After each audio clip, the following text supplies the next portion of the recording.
This Shabbat, the reading begins by giving us insight into the extent and the magnitude of the kindness of Abraham, our forefather. There he is, a man of 100 years old, just having been through a serious operation, circumcision, recuperating in the heat of the desert. He looks out and he sees that there are 3 wayfarers, 3 Arabs walking past. He rushes out, he brings them into the shade of his tent. He lavishes on them every possible delicacy that you could not imagine possible in the desert. He treats them like royalty.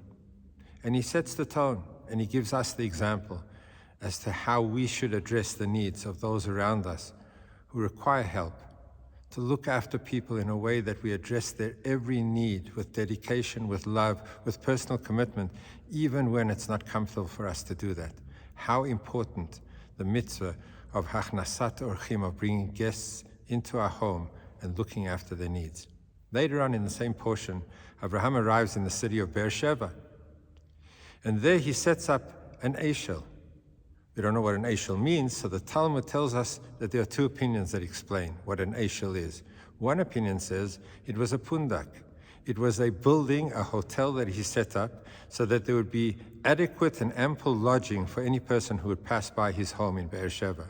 The other opinion says, no, pundak is actually an orchard. He's planted an orchard so that he would have so many trees with the fruit he'd be able to feed the wayfarers that would come by. Either way, his attention was to the details of how am I going to meet the needs of those who come past my tent.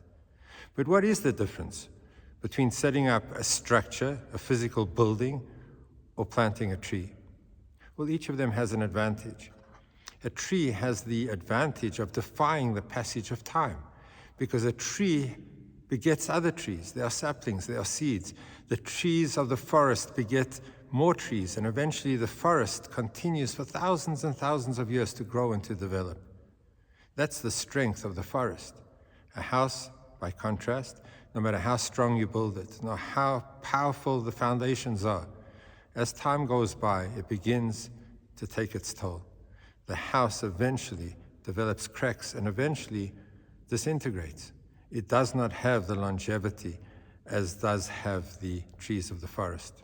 On the other hand, a house has certain advantages that a tree doesn't have, because in its duration, when it is here, the house is able to address so many diverse needs, much more than a tree can. A tree is seasonal. The fruits only grow at certain times. Sometimes there's shade, but a house, if it's cold and if it's hot, if it's raining, all the needs can be addressed at that time. While the house is there, it can address so many more diverse needs, even though it doesn't have the longevity of the forest.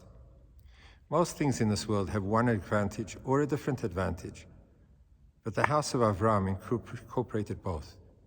The house of Avraham, which is impacted on having a mezuzah, having the study of Torah take place, having chinuch education take place in our homes, having the realm of Shabbos, having kashrut being part of our homes, we create an environment that has a stability, that addresses life in general, that sweetens every element of life during that lifetime, but it also creates a longevity that defies the passage of time. It gives continuity. It creates in our family a sense of belonging and being part of something that is a journey much bigger than the duration of a lifetime.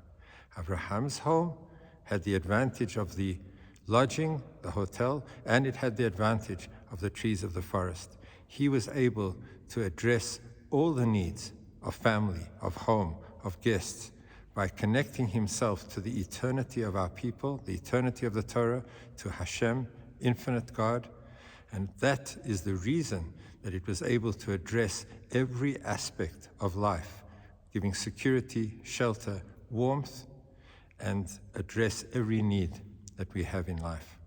May Hashem give us the capacity to build beautiful homes, beautiful structures, beautiful families, beautiful environments that are able to address not only the needs of ourselves and our family, but that are cognizant of the needs of others that live beyond the windows of our home. May we emulate the chesed of Abraham.